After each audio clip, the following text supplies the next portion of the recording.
Harvey Honore Sr. was born in Baton Rouge during the Great Depression. His family were devout Catholics. He became an altar boy, and those roots would guide every step of his life. He attended military school and came home for the holidays. He was suddenly taken by Betty Roget, the new girl from Lafayette. Harvey was a persistent suitor. He just kept coming, but he never gave up. He got into the picture. He never let go. The couple eventually married and started a family. A large family. She was the apple of his eye. Everybody who was involved with my father had to come to my house and meet his bride, the mother of his 7 children. He knew her faith made his stronger. Harvey began as a brick mason for his uncles, who taught him the value of quality workmanship. He struck out on his own as a home remodeler and then a home builder. His reputation grew rapidly, not just for quality, but for his character. He was kind and generous and easy to work with. I mean,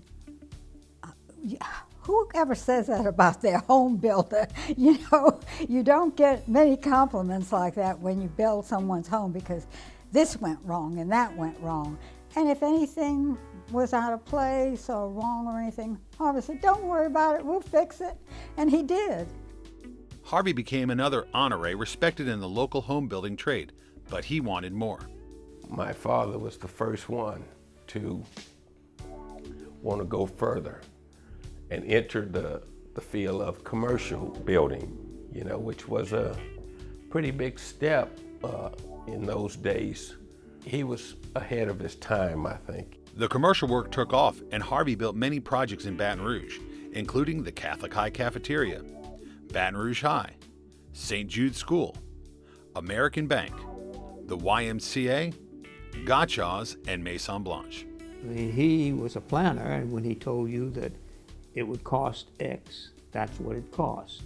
And when he told you he would finish it, he finished it on time. You can't ask much more from a builder than that. They finished the part of Gotcha's that made it the longest department store in the world.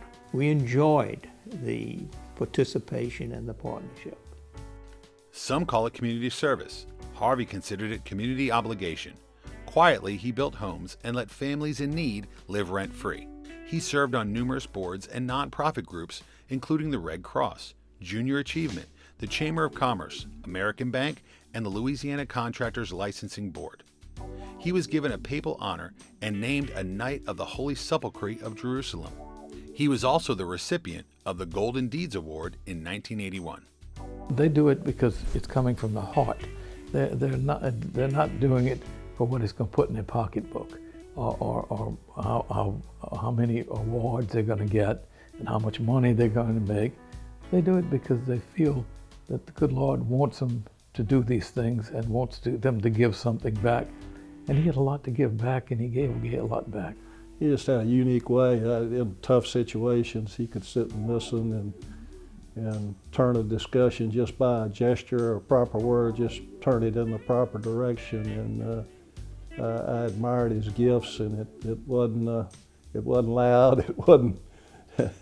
It wasn't forcing his way in the situation. He could just sit and evaluate, and when he spoke or came to a position, everybody listened and most often went along with him. It was a wonderful and unique talent. I admire that a lot because it was like intelligence and common sense in a perfect combination.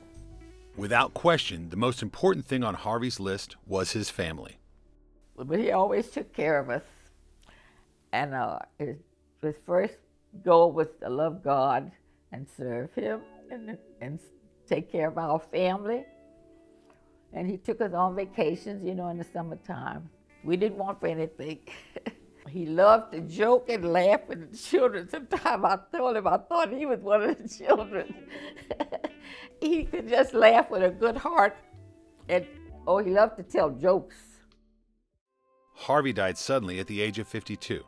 The family united in faith and pledged to carry on his legacy. We realized all that he did do, that it was going to take 7 of us to do his job. And we did. We knew that we had to take care of Mom, be with her, So the uniting came as a bond, and he would want us to do that. Harvey had 5 grandchildren when he passed away. Today, that number is 27. So he's looking down from there and saying, what a wonderful group this is. Harvey Honore lived life to the fullest and achieved financial success, but he did not have a big master plan for his business. Money isn't what drove him so much. It was the joy of being successful by pleasing people, making friends. He was just our good friend and loved him dearly. I've never heard one person say one bad word about him. Everybody had such respect for him. He tried to help all who he could, and he did all he could. Yeah, he was a far greater guide, inspiration than I think he ever realized. A quiet, modest, soft-spoken person with a good head and a good heart. He felt God had blessed him more than he ever deserved. And that was true. That was true in a sense, because he probably didn't expect all of this to come out of his life. But when he reflects back on it, God, he felt he was very blessed. And you know, too much God give, you give back. And he felt he had really tried to do that. A man who saw himself as a servant of God who walked the walk. A humble, joyful worker who enjoyed people, family functions, and serving the community. He went from a Depression-era bricklayer to one of Louisiana's most respected builders. Although he passed away at a young age, his legacy lives on through the quality of his work and his family who have devoted their lives to live by his example. It is with great honor that Harvey Honore Sr. is inducted into the Baton Rouge Business Hall of Fame.